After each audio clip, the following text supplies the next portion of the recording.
ఓం నమస్తే ప్రేక్షకులకు నమస్కారం.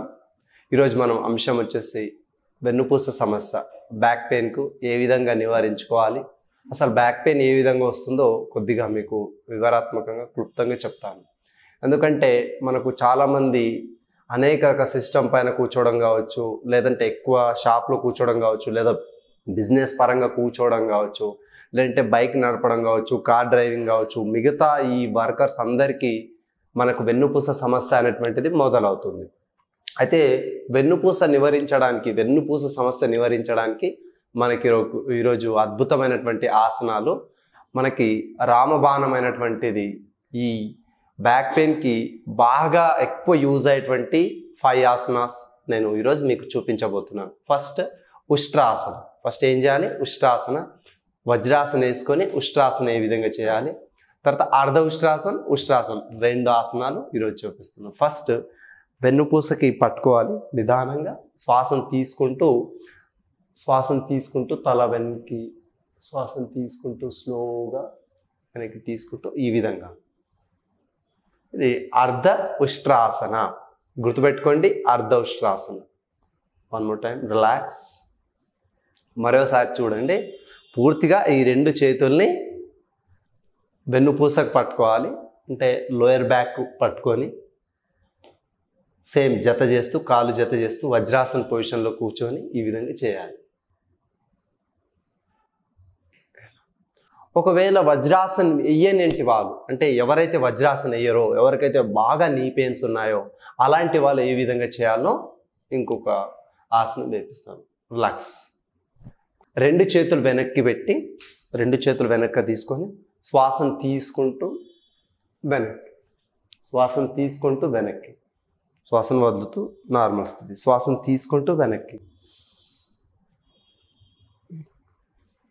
మనకి మత్స్యాసన పొజిషన్ ఉంటుంది. కంప్లీట్గా పడుకొని పద్మాసన వేసుకొని, నార్మల్ ఫస్ట్ పద్మాసన వేసుకొని శ్వాసను తీసుకుంటూ తల పైకి దేసేసుకొని బాడీని ఈ విధంగా ఇంకొద్ది. ఎక్సలెంట్.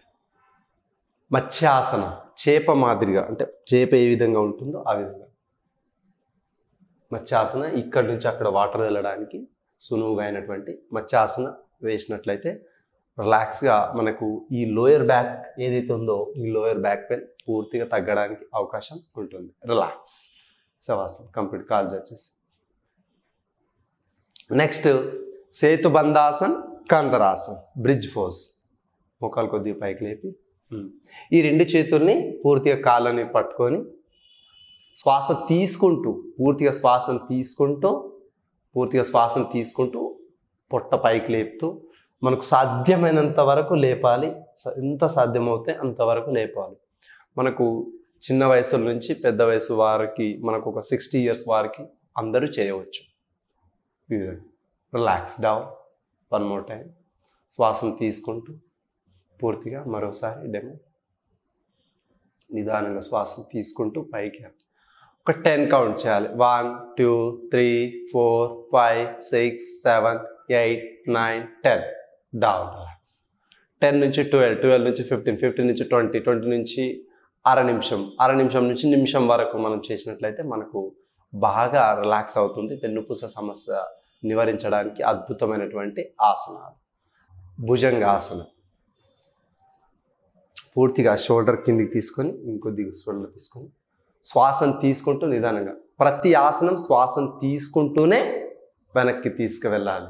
స్పైండలైటిస్ సమస్య నుంచి బ్యాక్ పెయిన్ సమస్య, తర్వాత ఈ సయాటికా సమస్య, పూర్తిగా కాలుకు సంబంధించినటువంటి సమస్యల్ని నివారించుకోవచ్చు. శ్వాసను తీసుకుంటూ పైకి, శ్వాసను వదులుతూ నిదానంగా డౌన్. నిదానంగా శ్వాసను తీసుకుంటూ పైకి, శ్వాసను వదులుతూ కోబ్రా ఫోర్స్. డౌన్. మరోసారి తీసుకుంటున్నాం. శ్వాసను తీసుకుంటూ పైకి, శ్వాసను వదులుతూ నిదానంగా డౌన్. ఓకే. Next relax. 2 చేతులు సమాంతరంగా పెట్టి కిందికి, సమాంతరంగా తొడ కింద పెట్టేసి ఇప్పుడు శలభాసనంలో కుడివైపు ఎక్కువ సమస్య ఉంటే ఎడమ పాదం పైకి లేపి కొద్దిగా సైడ్కి తీసుకోవాలి, ఇప్పుడు ఇక్కడ సైడ్ సమస్య ఉంటే అక్కడ పాదంని కొద్దిగా క్రాస్ చేసి మ్యాక్సిమం పంపాలి. తర్వాత ఇటు సైడ్ బాగా ఇబ్బంది ఉందనుకోండి, అపోజిట్ చేయాలి. రైట్ సైడ్ ఉంటే లెఫ్ట్ సైడ్ సమస్య ఉంటే రైట్ సైడ్, ఈ విధంగా చేస్తూ మనం చూడాలి. ఈ విధంగా చూసుకోవచ్చు కాళ్ళు. ఈ విధంగా టెక్నిక్గా మనం చేస్తే మనకు సంబంధించినటువంటి back pain, lower back pain ఇలా రిలాక్స్ అవ్వడానికి అవకాశం ఉంటుంది.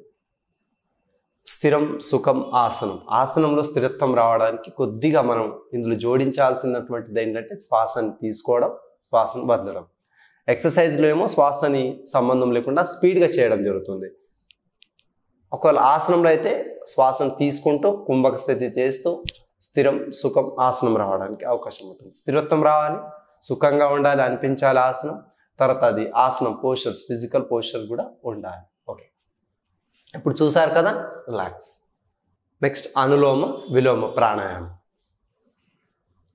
కుడి నాసికంని మూసివేసి ఎడమ నాసికం ద్వారా శ్వాసను తీసుకుంటూ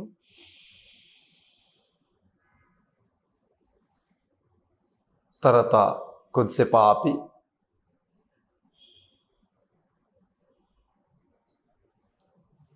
వదులుతూ కుడి నాసికం ద్వారా శ్వాసను వదులుతూ ఎగ్జేల్, అగైన్ లాక్,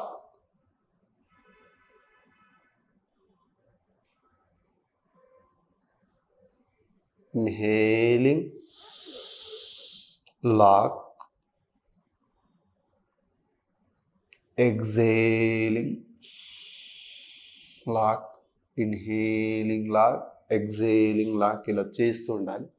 అయితే ఇందులో విత్ కుంభక, వితౌట్ కుంభక శ్వాసని ఆపడం, పూరకం, కుంభకం, రేచకం తర్వాత ఇంకా కుంభకం, పూరకం, రేచకం.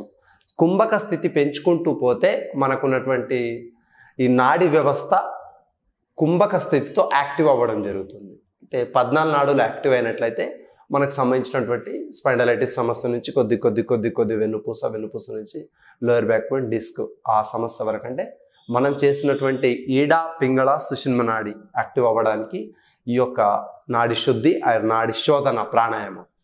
సో ఇది నార్మల్గా తీసుకోవడం ద్వారా నార్మల్ బెనిఫిట్స్ వస్తాయి. ఈ కుంభక స్థితి చేయడం ద్వారా అధికమైనటువంటి లాభాలు పొందడానికి అవకాశం ఉంటుంది.